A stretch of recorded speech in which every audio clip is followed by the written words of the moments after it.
अस्सलाम वालेकुम। आप देख रहे हैं अल्फ़ा व्यूज़। मेरा नाम है ज़िशान अहमद। आज हम तुर्किश ड्रामा अर्तगल की बात करेंगे।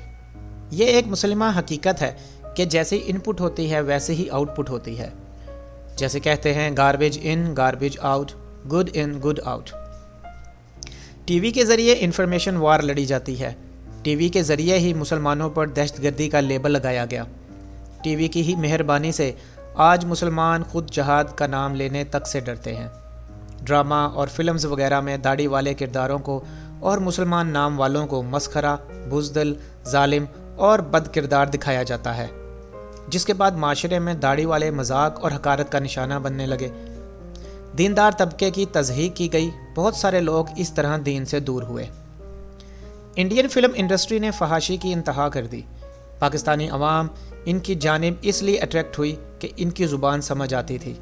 इंडियन कंटेंट को पज़िराई मिलने की वजह से पाकिस्तानी कंटेंट क्रिएटर्स ने भी वैसा ही फहश मवाद बनाना शुरू कर दिया जिसे पज़िराई मिलती हो और इतना ही फैलता और बढ़ता हो। इसी गंदे कंटेंट की इनपुट की वजह से पाकिस्तानी लोग भी गंदी आउटपुट देने लगे। ज़ैनब केस और इस जैसे बेशुमार वाक़यात होने लगे। माहिर नफ्सियात कहते हैं कि इंसान 1 घंटा टीवी देखे तो इसका दिमाग 24 घंटे इसी को सोचता और प्रोसेस करता है जो इसने 1 घंटे में देखा होता है। वही कंटेंट इंसान के सब कॉन्शियस में चला जाता है। इंसान को 90% इसका कॉन्शियस ही कंट्रोल करता है।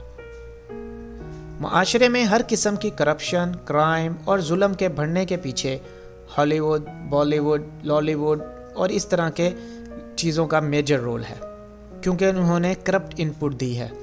ये सब अच्छा कंटेंट भी बनाते, लेकिन अच्छा कंटेंट इंतहाई कम होता है जिसकी माशरे में मुस्बत असरात नहीं हो पाते। ये तो रहा मुख्तसर बैकग्राउंड। अब मैं बात करता हूँ मोहब्बत की। मोहब्बत एक फितरी अमल है, लेकिन इस मोहब्बत को पाकीज़ा कैसे रखना है? मोहब्बत के साथ साथ सारी उम्मत की फ़िक्र कैसे करनी है? जहाद से प्यार क्यों ज़रूरी है और दिलेरी क्या होती है? ईमान क्या होता है? कुरान से मोहब्बत क्यों ज़रूरी है? कोशिश करना और फिर अल्लाह पर तवक्कल रखने का क्या मतलब है? अदब रसूल सल्लल्लाहु अलैहि वसल्लम क्या होता है? गद्दार कौन होता है? दुश्मन कैसी कैसी चालें चलता है? तजारत कैसे होती है? ये सब अर्तगल में दिखाया गया है। ये वो चंद वजूहात हैं कि मैं इसे सपोर्ट एंड प्रमोट करता हूँ। जिस कंटेंट को आप प्रमोट करते हो इसकी डिमांड बढ़ती है। कंटेंट क्रिएटर्स वैसा ही मवाद बनाने पर मजबूर हो जाते हैं। अर्तगल की वजह से खलीलुर रहमान ने भी कहा है कि वो अर्तगल जैसा ड्रामा लिखेगा। तंग नज़र और फ़िरका परस्त मौलवियों ने इसके ख़िलाफ़ फतवे देना और मुहिम चलाना शुरू कर दी। ये वो हजरात हैं जिन्होंने कभी पाकिस्तान में चलने वाले बेहुदा ड्रामों के ख़िलाफ़ कभी कोई मुहिम नहीं चलाई।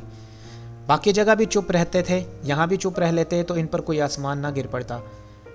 जहाँ उम्मत में खैर का पहलू आने लगे ये बोल पड़ते हैं। ये हमारे माशरे के करदोगलू हैं। करदोगलू क्या होता है? अर्तगल देखेंगे तो पता लग जाएगा। उलमाए हक हमारे सर का ताज हैं। बहुत से उलमा इसके बाद बड़ी मुतद्दल राय दी है कि अवाम ये ड्रामा देख सकते हैं। Thank you so much. अगर आपको ये वीडियो पसंद आई हो तो काइंडली पेज को सब्सक्राइब करें और बेल आइकन पर क्लिक करें।